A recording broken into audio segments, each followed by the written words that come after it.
সজীব ওয়াজেদ জয়কে হত্যা চেষ্টা মামলায় শফিক রেহমান, মাহমুদুর রহমান সহ ৫ জনের ৭ বছরের কারাদণ্ড। কর্মক্ষমতা হারালেও সুরক্ষা পাবে সাধারণ মানুষ, বললেন প্রধানমন্ত্রী। সর্বজনীন পেনশন স্কিম উদ্বোধন।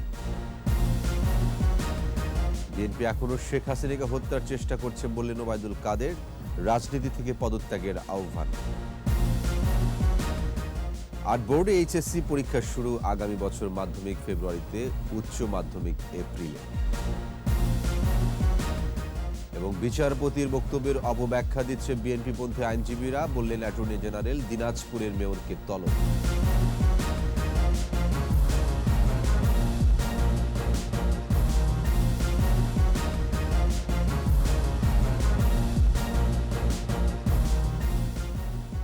শুনছিলেন ফার্স্ট সিকিউরিটি ইসলামী ব্যাংক লিমিটেড সংবাদ শিরোনাম। আমন্ত্রণ রাত 11টার 21 সংবাদে। সাথে আছে আমি ওয়াহিদুজ্জামান। দর্শক, 21 টেলিভিশনের সংবাদে একই সাথে সরাসরি দেখতে পাবেন আমাদের ফেসবুক পেজ www.facebook.com/2124live। এছাড়াও সংবাদ আরো থাকছে। মাস্ক ও জাকারবাগের মল্লযুদ্ধ নিয়ে তোলপাড় টেক দুনিয়ায়, স্থান নির্ধারণের জটিলতা।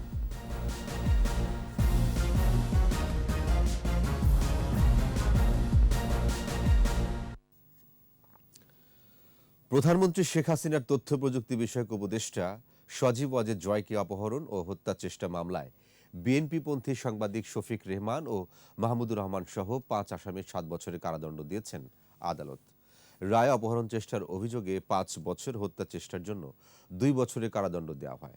সব আসামি পলাতক থাকায় গ্রেফতারি পরোয়ানা জারি করেছেন আদালত। আদিত্য মামুনের রিপোর্ট।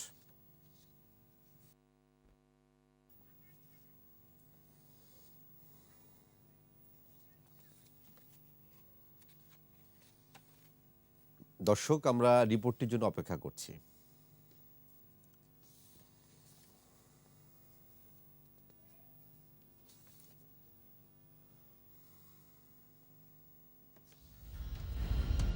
ডিজিটাল বাংলাদেশের রূপকার প্রধানমন্ত্রী তথ্য প্রযুক্তি বিষয়ক উপদেষ্টা সজীব ওয়াজেদ জয়কে হত্যার ষড়যন্ত্রে নড়ে উঠেছিল বাংলাদেশ। দেশি ও আন্তর্জাতিক গণমাধ্যমে চাঞ্চল্য সৃষ্টি করা এই সংবাদে উঠে আসে বিএনপিপন্থী সাংবাদিক শফিক রেহমান ও মাহমুদুর রহমানের নাম। জয়কে হত্যা ষড়যন্ত্রের অভিযোগে ২০১৫ সালের ৩ আগস্ট পল্টন থানায় মামলা দায়ের করেন গোয়েন্দা পুলিশের পরিদর্শক। অভিযোগে বলা হয় ২০২১ সালের সেপ্টেম্বরে শুরু হয় এই চক্রান্ত। সাংবাদিক শফিক রেহমান ও মাহমুদুর রহমান ছাড়াও আসামি করা হয় জাতীয়তাবাদী সামাজিক সাংস্কৃতিক সংস্থার সহসভাপতি মোহাম্মদুল্লাহ মামুন ও তার ছেলে রিজভী আহমেদ ওরফে সিজার এবং বিএনপি ডোনার আমেরিকা প্রবাসী ব্যবসায়ী মিজানুর রহমান ভূঁইয়াকে। ঢাকার পল্টন, লন্ডন আর আমেরিকার নিউ ইয়র্কে দফায় দফায় বৈঠকও করে তারা। হত্যার নীল নকশায় অপরাধীরা পরিকল্পনা করে প্রথমে অপহরণের, পরে সুযোগ বুঝে হত্যার। ২০১৮ সালের ১৯ ফেব্রুয়ারি শফিক রেহমান সহ ৫ জনের বিরুদ্ধে আদালতে অভিযোগপত্র দেয় পুলিশ। পরে ২০২২ সালের ১৩ নভেম্বর আদালতে সাক্ষী দিতে হাজির হন সজীব ওয়াজেদ জয়। অবশেষে ১৭ আগস্ট বহুল প্রতীক্ষিত এই মামলার রায় দিলেন আদালত। দুটি অভিযোগে ৫ আসামিকে ৭ বছর করে কারাদণ্ড ও ৫,০০০ টাকা করে অর্থদণ্ডেরও বিধান দেন মহানগর দায়রা জজ আদালত আসাদুজ্জামান নূর। বাদী, আয়ু এবং ভিকটিম সহ আমরা ১২ জন সাক্ষী বিজ্ঞ আদালতে সাক্ষ্য প্রদান করেছি। তাতে আজকে এই মামলায় বিজ্ঞ আদালত প্রত্যেক আসামিরে ৭ বছর করে সাজা দিয়েছে এবং ৫,০০০ টাকা জরিমানা অনাদায়ে আরও ১ মাসের সাজা প্রদান করেছে। আমরা রাষ্ট্রপক্ষে এই মামলায় রায়ে সন্তুষ্ট। এর আগে জয়কে হত্যা চেষ্টার মামলায় নিউ ইয়র্কের আদালতে রিজভী আহমেদ সিজারের বিচার হয়। রায়ে ৪২ মাসের কারাদণ্ড দেয় আদালত। আদিত্য মামুন, ২১ টেলিভিশন, ঢাকা। বৃহত্তর জনগোষ্ঠীর আর্থিক নিরাপত্তা নিশ্চিতে চালু হলো সর্বজনীন পেনশন ব্যবস্থা। প্রধানমন্ত্রী শেখ হাসিনা স্কিম কার্যক্রমের উদ্বোধন করে বলেন, সর্বজনীন পেনশন স্কিমের আওতায় এলে ভাতার প্রয়োজন হবে না। কর্মক্ষমতা হারালেও এই স্কিম থেকে সুরক্ষা পাবে সাধারণ মানুষ। বিস্তারিত জানাচ্ছেন আকবর হোসেন সুমন। 2008 সালের নির্বাচনে সর্বজনীন পেনশন কর্মসূচি প্রত্যাবর্তনের প্রতিশ্রুতি দিয়েছিল আওয়ামী লীগ, কিন্তু নানা জটিলতায় এতদিন এটির বাস্তবায়ন করা যায়নি। অবশেষে 17 আগস্ট চালু হতে যাচ্ছে এই পেনশন স্কিম। সমাজের বিভিন্ন শ্রেণী পেশার মানুষের কথা বিবেচনায় এতে রাখা হয়েছে 4টি কর্মসূচি। এর মধ্যে বেসরকারি চাকুরিজীবীদের কর্মসূচির নাম দেওয়া হয়েছে প্রগতি। 18 থেকে 50 বছর বয়সীরা পাবেন পেনশন, আর 60 বছর বয়সীরা পাবেন আজীবন। সাধারণ মানুষের আর্থিক নিরাপত্তা নিশ্চিতে এই বিরল সুযোগ সৃষ্টি করেছে বাংলাদেশ সরকার। বেসরকারি চাকরিজীবীদের জন্য প্রগতি, স্বকর্মে নিয়োজিত ব্যক্তিদের জন্য সুরক্ষা, প্রবাসী বাংলাদেশিদের জন্য প্রবাসী এবং দেশের নিম্ন আয়ের জনগোষ্ঠীর জন্য সমতা নামে সর্বজনীন পেনশন স্কিম চালু হয়েছে। গণভবন থেকে ভার্চুয়ালি যুক্ত হয়ে কার্যক্রমের উদ্বোধন করেন প্রধানমন্ত্রী শেখ হাসিনা। সর্বজনীন পেনশন স্কিমের আওতায় বেসরকারি পর্যায়ের সুবিধাভোগীদের সম্মানজনক জীবনযাপনের নিশ্চয়তার আশ্বাস দেন প্রধানমন্ত্রী। মানুষ যখন একটা বৃদ্ধ হয় বা পরিণত বয়স হয়, যখন আয় রোজগারের কোনো সমর্থ থাকে না অথবা অসুস্থ হয়ে কর্মহীন হয়ে পড়েন, কাজকর্ম করতে পারে না, সেই সময় তাদের অন্তত একটা সুরক্ষা ব্যবস্থা থাকবে। তাছাড়া অনেক সময় বয়স্ক ব্যক্তিরা পরিবারের কাছে বোঝা হয়ে যায়। আজকে আমরা এই পেনশন স্কিমটা চালু করে দিলাম, যে যারা এই ধরনের ভাতা নিতে পারেন না বা তাদের জন্য একটা সুরক্ষা ব্যবস্থা হবে। যখন এই স্কিমের আওতায় চলে আসবে তখন আর ভাতার প্রয়োজন হবে না। দুর্যোগ, অতিমারি, যুদ্ধ কিংবা বিএনপির সহিংস পরিস্থিতি মোকাবিলা করেই বাংলাদেশকে এগিয়ে নেওয়ার প্রত্যয় জানান বঙ্গবন্ধু কন্যা। মিলিটারি ডিক্টেটরদের হাতে তৈরি করা রাজনৈতিক দলের অগ্নি সন্ত্রাস, মানুষ খুন, হত্যা, রাস্তা নষ্ট করে দেওয়া, কেটে ফেলা, ঘর বাড়ি পোড়ানো, 500 স্কুল পোড়ানো, 836টা বাস গাড়ি সব পোড়ানো, এই জ্বালাও পোড়াও সন্ত্রাস, হরতাল, অবরোধ, অনেক কিছু ভিতর দিয়ে আমাদের পার হতে হয়েছে। কিন্তু আমরা যেহেতু জনগণ আমাদের পাশে আছে, প্রাকৃতিক দুর্যোগ, অতিমারি, তারপরে আবার মনুষ্য সৃষ্ট দুর্যোগ সব মোকাবেলা করেই কিন্তু বাংলাদেশ এগিয়ে যাচ্ছে। জনগণের আস্থা ও বিশ্বাসেই উন্নয়ন অগ্রযাত্রা অব্যাহত রাখার আহ্বান জানান প্রধানমন্ত্রী। আমি বাংলাদেশের জনগণের প্রতি আমার কৃতজ্ঞতা জানাই যে তাদের আস্থা বিশ্বাস পেয়েছি, কাজে তাদের জন্য কাজ করার সুযোগ পেয়েছি। আকবর হোসেন সুমন, 21 টেলিভিশন, ঢাকা। আওয়ামী লীগ সাধারণ সম্পাদক ওবায়দুল কাদের বলেছেন, বিএনপি এখনো শেখ হাসিনাকে হত্যার চেষ্টা করছে। 17 আগস্ট সিরিজ বোমা হামলার প্রতিবাদে আওয়ামী লীগ আয়োজিত সমাবেশে মন্তব্য করেন তিনি। এদিকে যুক্তরাষ্ট্র এবং কানাডাকে বঙ্গবন্ধুর 2 খুনিকে ফিরিয়ে দেওয়ার আহ্বান জানিয়েছেন পররাষ্ট্র প্রতিমন্ত্রী শাহরিয়ার আলম। মাহমুদ হাসানের সহায়তা আরও জানাচ্ছেন আতিক রহমান পূর্ণিয়া। দেশব্যাপী বোমা হামলার প্রতিবাদে সভায় যোগ দেন আওয়ামী লীগ সাধারণ সম্পাদক ওবায়দুল কাদের। সেখানে দেওয়া বক্তৃতায় তিনি বলেন, তারেক রহমানের রাজনীতি ছেড়ে দেওয়া উচিত। এখনো চেষ্টা করছো শেখ হাসিনাকে হত্যা করতে, জয়কে হত্যা করার ষড়যন্ত্র করেছ। তোমরাই বঙ্গবন্ধু পরিবারকে নিশ্চিহ্ন করেছ। সিরিজ বোমা হামলার প্রতিবাদে গুলশানে স্বেচ্ছাসেবক লীগের মানববন্ধন অবস্থান। তাদের এই আয়োজনে কথা বলেন পররাষ্ট্র প্রতিমন্ত্রী শাহরিয়ার আলম। তিনি যে একটিবার সুযোগ পেয়েছিলেন, এতে যোগ দিয়ে পররাষ্ট্র প্রতিমন্ত্রী শাহরিয়ার আলম কথা বলেন বঙ্গবন্ধুর পলাতক খুনিদের দেশে ফিরিয়ে আনার বিষয়ে। আগস্ট মাসে আবারও বলতে চাই মার্কিন যুক্তরাষ্ট্রের প্রতি যে অবশ্যই বাংলাদেশের আইনের প্রতি সম্মান দেখাতে, বাংলাদেশে অবিচারের শেষ করতে, বাংলাদেশের আইনের শাসন পুনঃপ্রতিষ্ঠিত করতে এই বিচারের রায় কার্যকর করার কোনো বিকল্প নেই। রাশেদ চৌধুরীকে তারা অবশ্যই আশা করি ফিরিয়ে দেবেন। এবং আরেকটি দেশ আছে কানাডা, যেখানে নূর চৌধুরী। তিনি বলেন, প্রধানমন্ত্রী শেখ হাসিনা ছাড়া আর কোন সরকার জঙ্গিবাদ দমন করতে পারেনি। বাংলাদেশ আওয়ামী লীগ এবং জননেত্রী শেখ হাসিনা যতদিন আছেন ততদিন বাংলাদেশের জঙ্গিবাদের মাথা চাড়া উঠানোর কোনো সুযোগ নেই। সিরিজ বোমা হামলার প্রতিবাদে কেন্দ্রীয় শহীদ মিনারে সমাবেশ করে যুবলীগ। বিএনপি জামাত হত্যা রাজনীতির মধ্যে দিয়ে দেশে আবারও লাশের রাজনীতি কায়েম করতে চায় বলে মন্তব্য করেন যুবলীগ চেয়ারম্যান। বিএনপি এই দল এই দেশে আরো ধ্বংসলীলা সৃষ্টি করতে চায়, সেই প্রক্রিয়ায় তারা অবতীর্ণ। এই আগস্ট মাসেই তারা চক্রান্ত এবং পরিকল্পনা করতেছে কোনো একটা ধ্বংস লীলা শুরু করার জন্য। বিএনপি জামাত জঙ্গি সংগঠন দাবি করে তাদের বাংলার মাটিতে রাজনীতি করার কোনো অধিকার নেই বলেও হুঁশিয়ারি দেন বক্তারা। আতিক রহমান পূর্ণিয়া, 21 টেলিভিশন, ঢাকা। সারা দেশে একযোগে শুরু হয়েছে 8টি বোর্ডের এইচএসসি পরীক্ষা। 11টি শিক্ষা বোর্ডের পরীক্ষা একসাথে শুরুর কথা থাকলেও বিশেষ কারণে চট্টগ্রাম কারিগরি ও মাদ্রাসা বোর্ডের পরীক্ষা শুরু হবে আগামী 27 আগস্ট। সকালে পরীক্ষা কেন্দ্র পরিদর্শন শেষে শিক্ষামন্ত্রী দীপু মনি প্রশ্নপত্র ফাঁস নিয়ে গুজবে কান না দেওয়ার আহ্বান জানান। সাইদুল ইসলামের রিপোর্ট। সকাল থেকে পরীক্ষা কেন্দ্রের সামনে এইচএসসি পরীক্ষার্থীদের ভিড়, সাথে উৎকণ্ঠিত অভিভাবকরা। 10টায় শুরু হয় পরীক্ষা। এবারের এইচএসসি পরীক্ষায় অংশ নিচ্ছে 13,59,342 জন পরীক্ষার্থী। এর মধ্যে ছাত্র 6,88,887 জন এবং ছাত্রী 6,70,455 জন। গত বছরের চেয়ে এবছর 1,55,935 জন শিক্ষার্থী বেশি। সকালে রাজধানীর তেজগাঁও কলেজের পরীক্ষা কেন্দ্র পরিদর্শনে আসেন শিক্ষামন্ত্রী দীপু মনি। পরীক্ষার হলসহ সার্বিক পরিবেশ পরিদর্শন শেষে তিনি জানান, গত কয়েক বছর ধরে পরীক্ষার প্রশ্নপত্র ফাঁস হয়নি।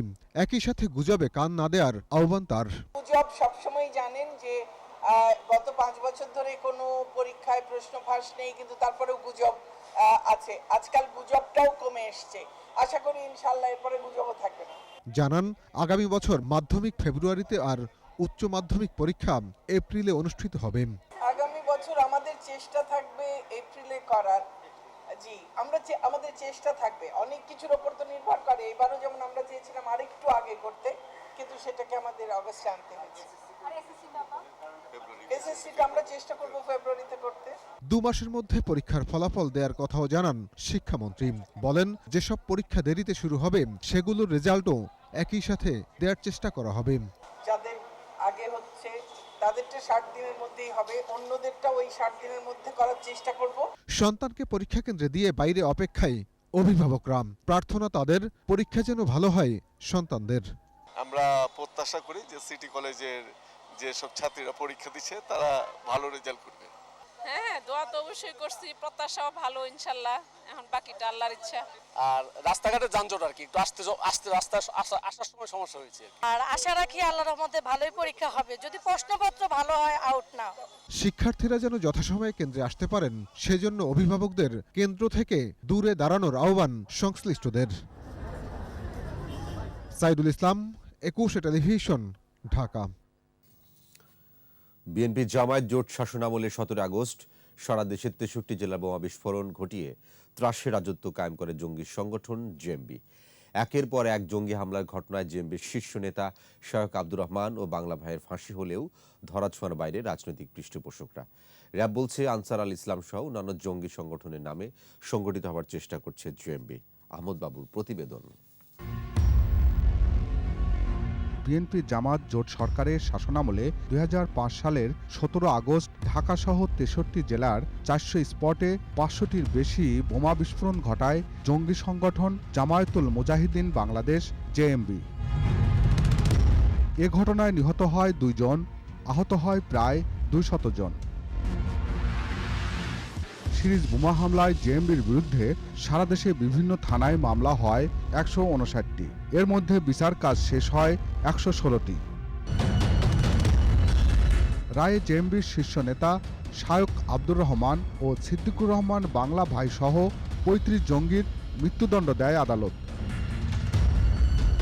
131 জনের যাবজ্জীবন ও 184 জনকে বিভিন্ন মেয়াদে সাজা দেয় আদালত। খালাস পায় 118 জন। তবে জেএমবি নেতা বাংলা ভাইকে সরাসরি পৃষ্ঠপোষকতা করে তৎকালীন বিএনপি জামাত জোট সরকার। সরকারের মন্ত্রী এমপি ছাড়াও যুক্ত ছিলেন জাতীয় নিরাপত্তার দায়িত্বে থাকা শীর্ষ কর্মকর্তারা। এখন পর্যন্ত র্যাব জেএমবির 1437 জন সহ বিভিন্ন জঙ্গি সংগঠনের 2953 জনকে গ্রেপ্তার করেছে। তবে আনসার আল ইসলাম সহ বিভিন্ন নামে সংগঠিত হওয়ার চেষ্টা করছে জেএমবির জঙ্গিরা। আনসার আল ইসলাম তুলনামূলকভাবে অনেক বেশি সক্রিয় বলে আমাদের গোয়েন্দাদের কাছে তথ্য রয়েছে। এইটা নিয়েও আমরা কাজ করছি।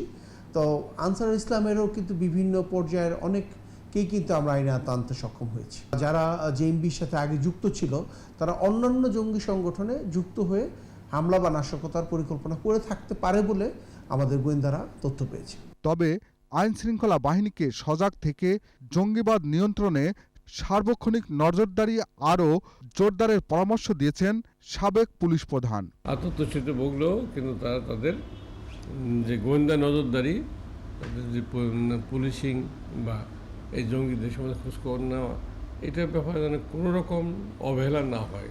আইন শৃঙ্খলা বাহিনী গোয়েন্দা সংস্থা যদি এদিকে নজর না দেয় তাহলে তাদের চোখে তাদের নজরের আড়ালে থেকে তারা সংগঠিত হবে। একই সঙ্গে সামাজিকভাবেই জঙ্গিবাদের বিরুদ্ধে প্রতিরোধ জারি রাখার আহ্বান তার। বিভিন্ন নামে বিভিন্নভাবে তারা কিছু করতে চায়। আহমদ বাবু, 21 television, Dhaka. BNP chairperson Khaleda জিয়ার রায়কে কেন্দ্র করে আপিল বিভাগের বিচারপতি এম ইনায়েতুর রহিমকে নিয়ে ইউটিউবে বিরূপ মন্তব্য করার ঘটনায় দিনাজপুর পৌরসভার মেয়র জাহাঙ্গীর আলমকে তলব করেছেন আপিল বিভাগ। এদিকে বিচারপতিরা শপথবদ্ধ রাজনীতিবিদ, জাতীয় শোক দিবসের অনুষ্ঠানে এমন বক্তব্য রাখায় সংশ্লিষ্ট বিচারকের পদত্যাগ দাবি করেছে বিএনপিপন্থী আইনজীবীরা। তবে এমন দাবিকে রাজনৈতিক আর অমূলক বলছেন রাষ্ট্রের সর্বোচ্চ আইন কর্মকর্তা। বিস্তারিত শাকের আরজু রিপোর্টে। গত ৩ আগস্ট বিএনপির ঘোষিত কর্মসূচির বক্তব্যে খালেদা জিয়ার মামলার রায় দানকারী বিচারপতি এম ইনায়েতুর রহিমকে নিয়ে বিরূপ মন্তব্য করেন দিনাজপুরের মেয়র জাহাঙ্গীর আলম। সেই বক্তব্য সামাজিক যোগাযোগ মাধ্যমে ছড়িয়ে পড়লে আদালতের নজরে আনেন সুপ্রিম কোর্টের ৪ জন আইনজীবী। বিচারাধীন মামলার রায় সম্পর্কে সে যে মন্তব্য করেছে প্রকাশ্য জনসভায়, সেটা আদালতের ইমেজকে, আদালতের প্রেস্টিজকে বিনষ্ট করেছে। তার বিরুদ্ধে কেন সাধারণ আদালত অবমাননার শাস্তি বিধান করা হবে না, সেটার জন্য আদালত জানতে চেয়েছে। আগামী ২৪ আগস্ট সকাল ৯টায় জাহাঙ্গীর আলমকে আদালতে হাজির হতে নির্দেশ দেওয়া হয়েছে। পাশাপাশি ওই ভিডিও অপসারণ করতে বিটিআরসি চেয়ারম্যানকে নির্দেশ দেওয়া হয়। একজন কর্মরত বিচারপতিকে নিয়ে মন্তব্য করার জন্য উনি দুঃখ প্রকাশ করেছেন এবং উনি প্রথম দিকেই, অর্থাৎ এই প্রসিডিংয়ের শুরুতেই উনি ওনার এই রিমোর্স অর্থাৎ ওনার দুঃখ প্রকাশটা আদালতের কাছে দিতে চান, যেন আদালত তার এই দুঃখ প্রকাশটা গ্রহণ করে। এদিকে সুপ্রিম কোর্ট আইনজীবী সমিতির ভবনে সংবাদ সম্মেলনে বিএনপিপন্থী আইনজীবীরা বিচারপতিরা শপথবদ্ধ রাজনীতিবিদ এমন বক্তব্য রাখায় সংশ্লিষ্ট বিচারকের পদত্যাগ দাবি করেন। আমরা এই সকল স্বঘোষিত শপথবদ্ধ রাজনীতিবিদ বিচারপতিগণকে অবিলম্বে পদত্যাগ করার আহ্বান জানাচ্ছি। অ্যাটর্নি জেনারেল বলেছেন, বিচারপতির বক্তব্যের অপব্যাখ্যা দিচ্ছেন বিএনপিপন্থী আইনজীবীরা। দেশের প্রতিটি দেশের সংবিধানটা হচ্ছে সেই দেশের যে রাজনৈতিক দর্শন, সেটা হচ্ছে দলিল, সেটা লিপিবদ্ধ করা হয় সংবিধানের মাধ্যমে। অর্থাৎ এই দেশটা কীভাবে পরিচালিত হবে, কীভাবে কী হবে, সেইটাই করা হয় এবং সেইটাকে প্রিজার্ভ করার দায়িত্ব দেওয়া হচ্ছে সুপ্রিম কোর্টের অধীনে। তাই উনি বলছেন শপথবদ্ধ আমরা রাজনীতি। এইটা আমি মনে করি সম্পূর্ণ অন্যায়ভাবে করছেন। এটা উচ্চ আদালতের যে ভাবমূর্তিকে বিনষ্ট করার জন্য করছেন। জাতীয় শোক দিবসের এক অনুষ্ঠানে দেয়া আপিল বিভাগের এক বিচারপতির বক্তব্য নিয়ে বিএনপিপন্থী আইনজীবীরা সমালোচনা করে আসছে। শাকের আরজু, 21 টেলিভিশন, ঢাকা। এবারে চোখ ফেরাবো বিশ্বজুড়ে পানির সংকটে। বিশ্বের 200 কোটিরও বেশি মানুষ এখন তীব্র পানি সংকটে। এই সংকট সবচেয়ে বেশি মধ্যপ্রাচ্য ও উত্তর আফ্রিকার 25 দেশে। ওয়ার্ল্ড রিসোর্স ইনস্টিটিউটের গবেষণা বলছে আগামীতে সংকট আরও বিস্তৃত ও তীব্র হবে। 2050 সাল নাগাদ বিশ্বের 300 কোটিরও বেশি মানুষ এই সংকটের মুখে পড়বে। এজন্য জলবায়ু পরিবর্তনের পাশাপাশি পানির সঠিক ব্যবহারে দীর্ঘমেয়াদী কোনো নীতিমালা না থাকাকে দায়ী করছেন গবেষকরা। রিপোর্ট দুলি মল্লিকের। কাদা মিশ্রিত এই পানি একমাত্র ভরসা আফ্রিকার দেশ ঘানার মানুষের। প্রতিদিন 10 কিলোমিটার পথ পাড়ি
সামাজিক যোগাযোগ মাধ্যমে অপপ্রচার ও গুজব রোধে তৎপর হল পররাষ্ট্র মন্ত্রণালয়। সবকটি মিশনের সম্পর্কিত নির্দেশনা দেওয়া হয়েছে। সেখানে সরকারের অবস্থান সহ প্রকৃত তথ্যগুলো স্বাগতিক দেশকে জানাতে বলা হয়েছে। মন্ত্রণালয়ের মুখপাত্র সেলি সাবরিন নিয়মিত ব্রিফিংয়ে জানান, মনিটরিং যথাযথ করতে একটি বিশেষায়িত কমিটি কাজ করে যাচ্ছে। ব্রিক্সের সদস্যপদ লাভে আগ্রহ দেখিয়েছে বাংলাদেশ। বাকিটা সংস্থাটির সিদ্ধান্ত নেবার এখতিয়ার বলেও জানানো হয়। এখন পর্যন্ত আনুষ্ঠানিকভাবে কোনো দেশের পর্যবেক্ষণকারী কোনো সংস্থা নির্বাচন পর্যবেক্ষণে আগ্রহ দেখিয়ে আবেদন করেনি বলেও জানানো হয় সংবাদ সম্মেলনে।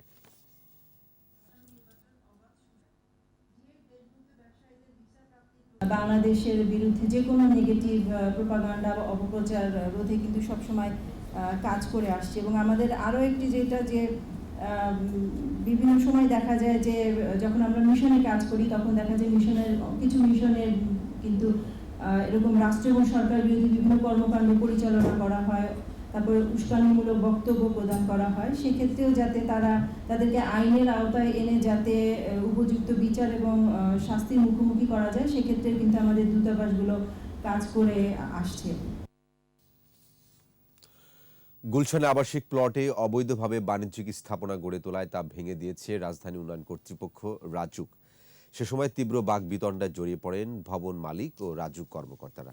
রাসেল খানের রিপোর্ট। রাজধানীর গুলশানের ১৩৫ নম্বর সড়ক। রাজুকের তথ্য অনুযায়ী এটি আবাসিক প্লট। বরাদ্দ পেয়েছেন নওয়াব হোসেন, তবে তিনি সেখানে নির্মাণ শুরু করেন বাণিজ্যিক ভবন।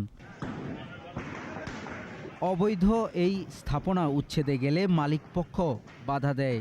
তীব্র বাকবিতণ্ডায় জড়িয়ে পড়েন রাজুক কর্মকর্তাদের সাথে। রাজুক বলছে, বারবার লিখিত ও মৌখিকভাবে সতর্ক করা হলেও আমলে নেয়নি ভবন মালিক। গুলশানের এই প্লটটি রাজুকের প্লট। এখানে যে কোনো স্থাপনা করতে গেলে এটা রাজুকের অনুমোদন নিতে হবে। এই অনুমোদন ওনারা নেননি। অনুমোদন না নিয়ে কাজটি করেছেন। এই কারণে আমরা এটা ভেঙে দিয়েছি। পরে অবশ্য দোষ স্বীকার করেছেন প্লট মালিক, দিয়েছেন মুচলেকা। অনুমতি আমরা গেছি আমরা রাজুকের চেয়ারম্যানের কাছে মুখে, তাদের যে কত তান্ত বল আছে, যাইতে যাইতে খবর হয় না। পরিকল্পিত নগরী গড়ে তুলতে অভিযান চলমান থাকবে জানিয়েছে রাজুক। রাসেল খান, ২১ টেলিভিশন, ঢাকা। জামায়াত নেতা দেলার হোসেন সাইদির চিকিৎসককে হত্যার হুমকিদাতা তাফসিরুল ইসলামকে ঝিনাইদহের মহেশপুর থেকে আটক করা হয়েছে। সংবাদ সম্মেলনে র্যাব জানান, সাইদি হৃদরোগে আক্রান্ত হওয়ার পর কারা কর্তৃপক্ষ তাকে বঙ্গবন্ধু শেখ মুজিব মেডিকেল বিশ্ববিদ্যালয় হাসপাতালে নিয়ে গেলে চিকিৎসার দায়িত্বে থাকেন SM মোস্তফাজ্জামান। তাফসিরুল ছাত্র শিবিরের একজন সক্রিয় সদস্য এবং ব্যক্তিগত ক্ষোভ থেকেই এই চিকিৎসককে হত্যার হুমকি দেন। সাইদির চিকিৎসককে আরও যারা হুমকি দিচ্ছেন তাদের সকলকেই আইনের আওতায় আনা হবে বলেও জানানো হয় সংবাদ সম্মেলনে।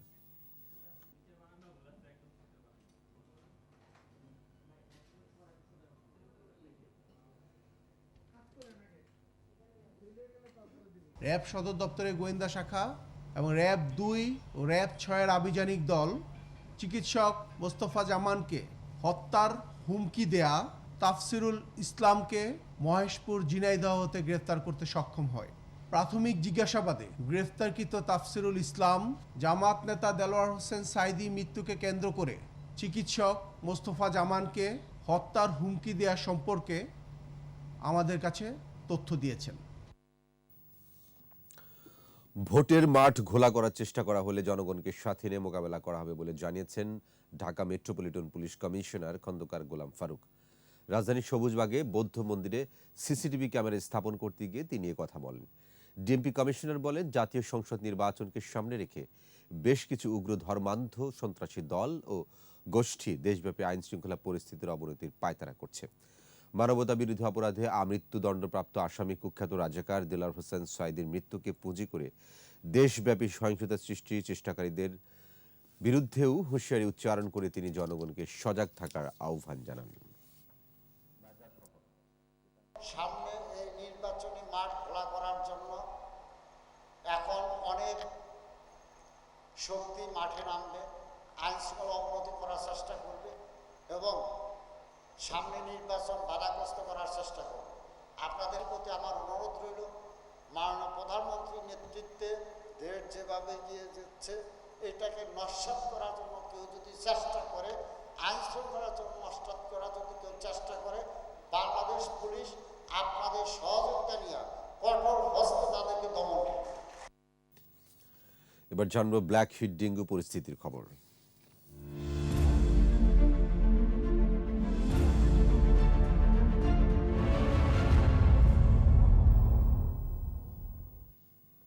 সাভার ও ধামরাইয়ে গেল 2 মাসে 2 শতাধিক ডেঙ্গু রোগীর সবাই সুস্থ হয়ে বাড়ি ফিরেছেন। তবে বরিশাল ও রাজবাড়ীতে বেড়ে চলেছে ডেঙ্গু রোগী। প্রতিনিধিদের পাঠানো তথ্য ছবিতে বিস্তারিত জানাচ্ছেন পার্থ সারথী। ঢাকার সাভার ও ধামরাইয়ে গেল 2 মাসে ডেঙ্গুতে আক্রান্ত হন 2 শতাধিক। ধামরাই উপজেলার স্বাস্থ্য কমপ্লেক্স হাসপাতালের তথ্য মতে 2 মাসে 350 জনকে পরীক্ষা করে ডেঙ্গু ধরা পড়ে 127 জনের। কালকে যে আসছি হয়েছে ডেঙ্গু, ওই জায়গায় ভর্তি হইতে বলবো। আমার জ্বর, শরীর ব্যথা, এর জন্য আমি ডাক্তারের শরণাপন্ন হয়েছি। টেস্ট করার পরে দেখা গেল যে আমার ডেঙ্গু জ্বর হয়েছে।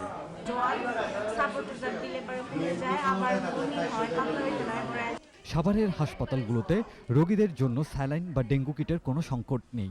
আমাদের এখানে পর্যাপ্ত পরিমাণে নর্মাল স্যালাইন, 5% ডিএনএস এবং মুরসালান রয়েছে এবং ডেঙ্গু গাইডলাইন অনুযায়ী চিকিৎসা করার জন্য যে সকল মেডিসিন দরকার পর্যাপ্ত পরিমাণে আমাদের মজুদ রয়েছে। এদিকে বরিশাল বিভাগের বিভিন্ন হাসপাতালে চিকিৎসাধীন 3 শতাধিক ডেঙ্গু রোগী। শুধু শেরে বাংলা মেডিকেল কলেজ হাসপাতালেই ভর্তি আছেন 1/2 শতাধিক। রাজবাড়ীতেও বেড়েই চলেছে ডেঙ্গু রোগী। জেলায় এ পর্যন্ত আক্রান্ত 899 জনের মধ্যে সুস্থ হয়ে বাড়ি ফিরেছেন 825 জন। পার্থ সারথী, 21 টেলিভিশন। বাংলাদেশ বিমান বাহিনীর সাবেক প্রধান, মুক্তিযুদ্ধের অপারেশন কিলো ফ্লাইটের অন্যতম সদস্য এয়ার ভাইস মার্শাল সুলতান মাহমুদ বীর উত্তম আর নেই। সোমবার রাতে রাজধানীর একটি বেসরকারি হাসপাতালে চিকিৎসাধীন অবস্থায় মারা যান তিনি। বিকেলে রাষ্ট্রীয় মর্যাদা শেষে বিমান বাহিনীর শাহীন কবরস্থানে তার দাফন হয়। রাসেল খানের রিপোর্ট।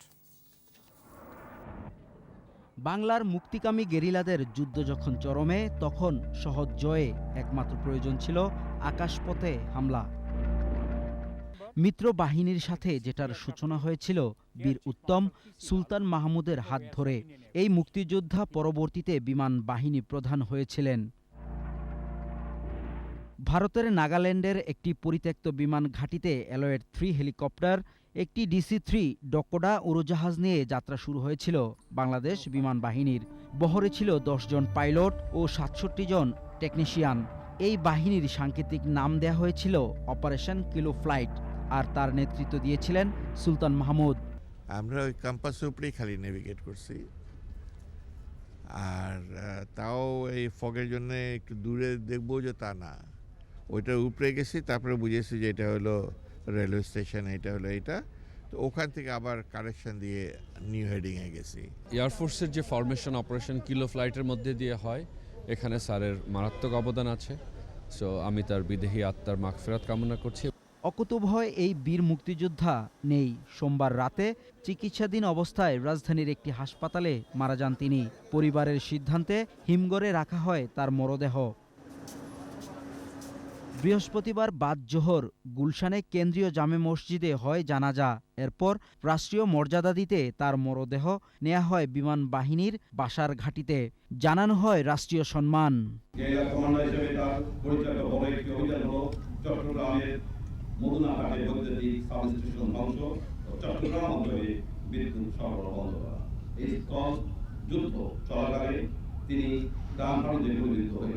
এরপর শাহীন কবরস্থানে দাফন করা হয় মরদেহ। রাসেল খান, 21 টেলিভিশন, ঢাকা। 3 দিনের মাথায় স্থানীয় সংসদ সদস্য সিটি মেয়রের আশ্বাসে কর্মবিরতি প্রত্যাহার করল খুলনা মেডিকেল কলেজ হাসপাতালের ইন্টার্ন চিকিৎসকরা। তবে এখনও দোকান বন্ধ রেখেছেন ওষুধ ব্যবসায়ীরা। তাদের দাবি, নিরাপত্তাহীনতায় ভুগছেন তারা। হামলাকারীদের গ্রেপ্তারের দাবিতে বৃহস্পতিবার দুপুর থেকে অনির্দিষ্টকালের কর্মবিরতি শুরু করে খুলনা মেডিকেল কলেজ হাসপাতালের ইন্টার্ন চিকিৎসকরা। আন্দোলনের সাথে একাত্মতা প্রকাশ করে বিএমএ খুলনা শাখা। বিকেলে সিটি মেয়র তালুকদার আব্দুল খালেক ও সংসদ সদস্য শেখ সালাউদ্দিন জুয়েলের আশ্বাসে কর্মবিরতি স্থগিত করে ইন্টার্ন চিকিৎসকরা। তবে ওষুধ ব্যবসায়ীরা ধর্মঘটে অনড় থাকায় দুর্ভোগ পোহাতে হচ্ছে রোগী ও স্বজনদের। স্বাধীনতার স্থপতি জাতির পিতা বঙ্গবন্ধু শেখ মুজিবুর রহমানের ৪৮তম শাহাদত বার্ষিকী ও জাতীয় শোক দিবস উপলক্ষে আলোচনা সভা করেছে সোশ্যাল ইসলামী ব্যাংক। প্রধান কার্যালয়ে বঙ্গবন্ধুর জীবন ও কর্ম শীর্ষক আলোচনা সভায় প্রধান অতিথি ছিলেন ব্যাংকের ব্যবস্থাপনা পরিচালক ও প্রধান নির্বাহী জাফর আলম। সভায় ব্যাংকের উপব্যবস্থাপনা পরিচালক মোহাম্মদ ফুরকানুল্লাহ ও আব্দুল হান্নান খান, আঞ্চলিক প্রধান, বিভাগীয় প্রধান ও শাখা ব্যবস্থাপকগণ বঙ্গবন্ধুর জীবন ও কর্মের বিভিন্ন দিক আলোকপাত করেন। পরে বঙ্গবন্ধু শেখ মুজিবুর রহমান সহ ১৫ আগস্ট শাহাদত বরণকারী সকলের আত্মার মাগফিরাত কামনা করে মোনাজাত করা হয়।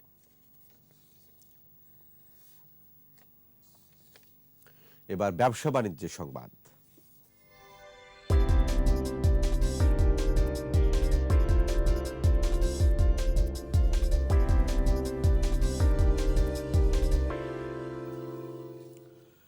ফার্স্ট সিকিউরিটি ইসলামী ব্যাংকের 5টি এজেন্ট ব্যাংকিং আউটলেটের উদ্বোধন করা হয়েছে।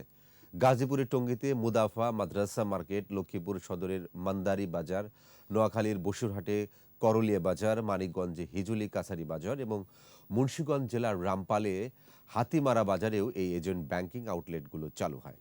ব্যাংকের ব্যবস্থাপনা পরিচালক সৈয়দ ওয়াসেক মোহাম্মদ আলী ভিডিও কনফারেন্সের মাধ্যমে এজেন্ট ব্যাংকিং আউটলেটসমূহের উদ্বোধন করেন।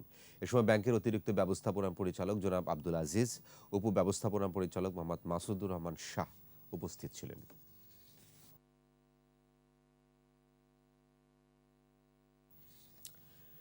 ইনস্ট্যান্ট ক্যাশ এফজেড-এর মাধ্যমে ইসলামী ব্যাংকের ক্যাশ রেমিটেন্স প্রেরকদের মধ্যে ডিজিটাল ড্রর মাধ্যমে প্রতি ব্যাংকিং ডেতে একটি করে মোট 43টি ওয়াশিং মেশিন উপহার দেওয়া হবে।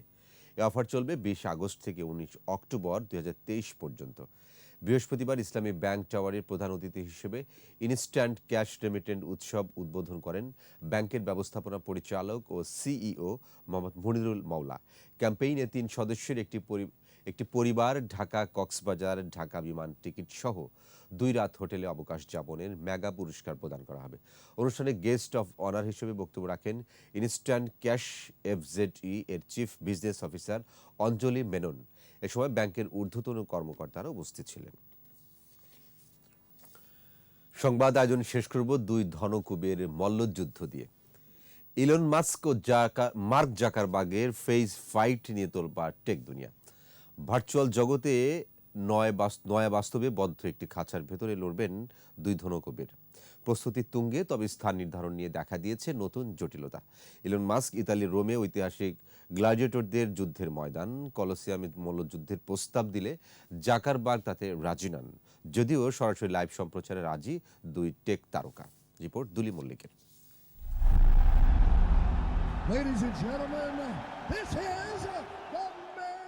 মার্কস ভার্সেস জাকারবার্গ কিংবা এক্স ভার্সেস থ্রেডস, কে কাকে টেক্কা দেবে?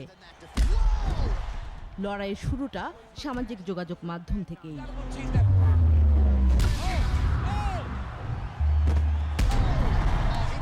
অনেকেই ভেবেছিলেন জল বেশি দূর গড়াবে না, তবে শেষ পর্যন্ত লড়াই আর ভার্চুয়াল প্ল্যাটফর্মে সীমাবদ্ধ থাকেনি, গড়াচ্ছে বাস্তবের পৃথিবীতে। টুইটার বা এক্সের মালিক ইলন মাস্ক ও মেটার প্রতিষ্ঠাতা মার্ক জাকারবার্গের মধ্যে কটাক্ষের পাল্টাপাল্টি চলছিল অনেকদিন ধরেই। গেল জুনে এক্সকে টেক্কা দিতে জাকারবার্গ থ্রেডস আনার প্রস্তুতি নিলে খেপে যান মাস্ক, সশরীরে লড়াইয়ের চ্যালেঞ্জ ছুড়েন। এরই ধারাবাহিকতায় মল্লযুদ্ধের প্রস্তুতি। জাপানি মার্শাল আর্টে নিজেকে সানিয়ে নিচ্ছেন 39 বছর বয়সী জাকারবার্গ। অন্যদিকে 52 বছর বয়সী মাস্ক শিখছেন প্রতিপক্ষকে ঘায়েলের নানা কসরত। লড়াইয়ের স্থান নির্ধারণ নিয়েও চলে নানা জল্পনা। প্রথমে লাস ভেগাসে আল্টিমেট ফাইটিং চ্যাম্পিয়নশিপে লড়াইয়ের আলোচনা হলেও শেষ পর্যন্ত ইতালির ঐতিহাসিক কলোসিয়ামকে বেছে নেন মাস্ক। তবে জাকারবার্গ রাজি নন। দিনক্ষণ নির্ধারণ না হলেও অনেকেই বলছেন চলতি মাসেই হয়তো বদ্ধখাঁচার মঞ্চে দেখা যেতে পারে 2 বিলিয়নিয়ারকে, যদিও 2 ধনকুবেরে পাল্টাপাল্টি পোস্টে রয়েছে অনিশ্চয়তার চিহ্ন।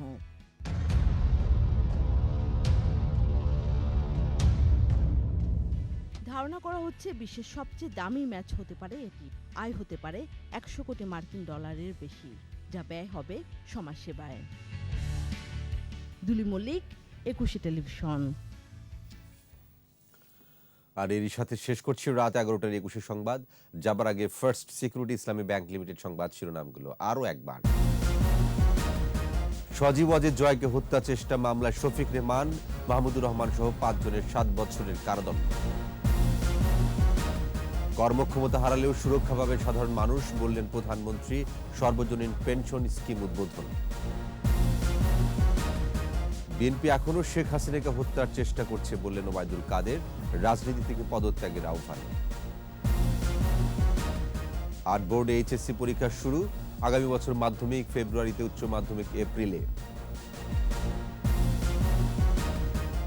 বিচারপতির বক্তব্যের অপব্যাখ্যা দিচ্ছে বিএনপিপন্থী আইনজীবীরা, বললেন অ্যাটর্নি জেনারেল, দিনাজপুরের মেয়রকে তলব।